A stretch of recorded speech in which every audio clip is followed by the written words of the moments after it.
श्री हित हरिवंश जी गोस्वामी। श्री हित हरिवंश गोस्वामी जी की भजन की रीति को कोई एक विरला श्री दामोदर दास जी सेवक जी ही जान सकेगा। आपकी उपासना पद्धति में श्री राधा जी की प्रधानता है।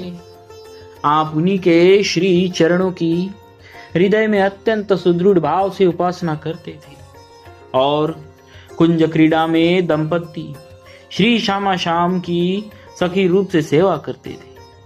आपके संबंध में यह बात प्रसिद्ध है कि आप श्री महाप्रसाद को सर्वस्व करके मानते थे।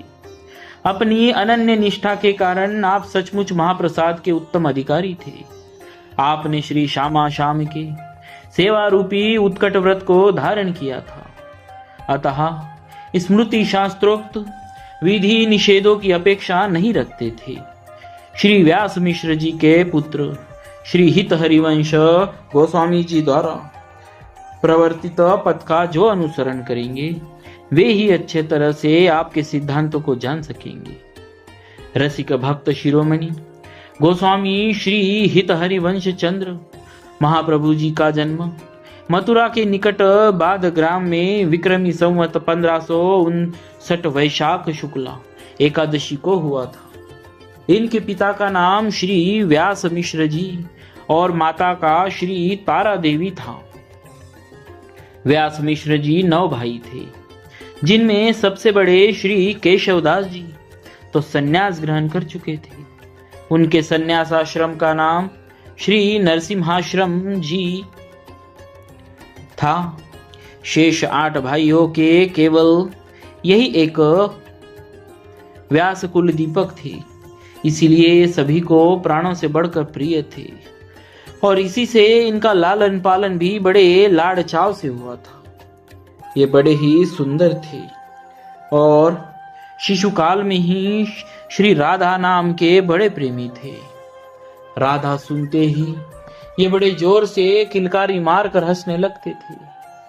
कहते हैं कि 6 महीने की अवस्था में ही इन्होंने पलने में पौड़े हुए श्री राधा सुधानिधि स्तवन का गान किया था, जिसे आपके ताऊ स्वामी श्री नरसिम्हाश्रम जी ने लिपिबद्ध कर लिया था। इनके बालपन की कुछ बातें बड़ी ही विलक्षण है, जिनसे इनकी महत्ता का कुछ अनुमान होता है। एक दिन ये अपने कुछ साथी बाल सखाओं के साथ बगीचे में खेल रहे थे। वहां इन्होंने 2 गौर श्याम बालकों को श्री राधा मोहन के रूप में सुसज्जित किया। फिर कुछ देर बाद दोनों के श्रृंगार बदलकर श्री राधा को श्री मोहन और श्री मोहन को श्री राधा के रूप में परिणत कर दिया और इस प्रकार वेशभूषा बदलने का खेल खेलने लगे। प्रातः काल का समय था। इनके पिता श्री व्यास जी अपने सेव्य श्री राधाकांत जी का श्रृंगार करके मुग्ध होकर युगल छवि के दर्शन कर रहे थे। उसी समय अकस्मित परिवर्तन देखकर वे चौंक पड़े। उन्होंने श्री विग्रहों में श्री राधा के रूप में श्री कृष्ण को और श्री कृष्ण के रूप में श्री राधा जी को देखा। सोचा, वृद्धा अवस्था के कारण स्मृति नष्ट हो जाने से श्रृंगार धराने में भूल हो गई है। क्षमा याचना करके उन्होंने श्रृंगार को सुधारा, परंतु तुरंत ही अपने आप वह श्रृंगार भी बदलने लगा। तब घबराकर व्यास जी बाहर निकले। सहसा उनकी दृष्टि बाग की ओर गई। देखा हरिवंश अपने सखाओं के साथ खेल खेल में वही स्वरूप परिवर्तन कर रहा है। उन्होंने सोचा, इसकी सच्ची भावना का ही यही फल है। निश्चय ही यह कोई असाधारण महापुरुष है। एक बार व्यास जी ने अपने सेव्य ठाकुर जी के सामने लड्डू का भोग रखा। इतने में ही देखते हैं कि लड्डुओं के साथ फल दलों से भरे बहुत से दोने थान में रखे हैं। इन्हें बड़ा आश्चर्य हुआ। उस दिन की बात याद आ गई।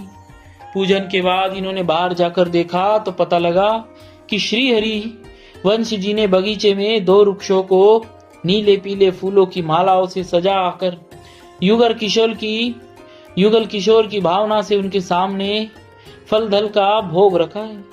इस घटना का भी व्यास जी पर बड़ा प्रभाव पड़ा। एक बार श्री हरिवंश जी खेल ही खेल में बगीचे के पुराने सूखे कुएं में सहसा कूद पड़े। इससे श्री व्यास जी, माता तारा देवी और कुटुंब के लोगों को तो अपार दुख हुआ ही, सारे नगर निवासी व्याकुल हो उठे। व्यास जी तो शोकाकुल होकर कुएं में कूदने को तैयार हो गए।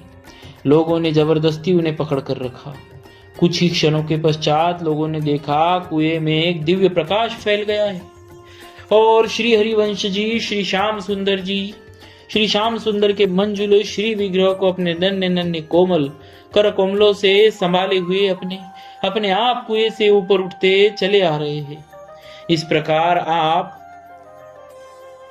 ऊपर पहुंच गए और पहुंचने के साथ ही कुआं निर्मल जल से भर गया। माता पिता तथा अन्य सब लोग आनंद सागर में डुबकियां लगाने लगे। श्री हरिवंश जी जिन भगवान श्याम सुंदर के मधुर मनोहर श्री विग्रह को लेकर ऊपर आए थे, उस विग्रह की शोभा श्री अतुलनीय थी। उसके एक एक अंग से मानो सौंदर्य माधुर्य का निर्झर बह रहा था। सब लोग उसका दर्शन करके निहाल हो गए। तदनंतर श्री ठाकुर जी को राजमहल में लाया गया और बड़े समारोह से उनकी प्रतिष्ठा की गई। श्री हरिवंश जी ने उनका परम रसमय नामकरण किया, श्री नवरंगी लाल जी। अब श्री हरिवंश जी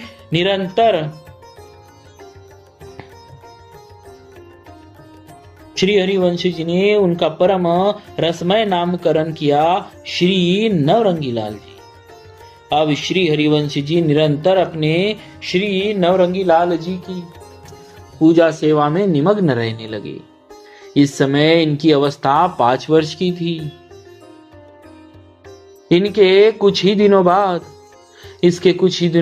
इनकी अतुलनीय प्रेममयी सेवा से विमुग्ध होकर साक्षात रासेश्वरी, नित्य निकुंजेश्वरी, वृषभानुनंदिनी श्री राधिका जी ने इन्हें दर्शन दिए।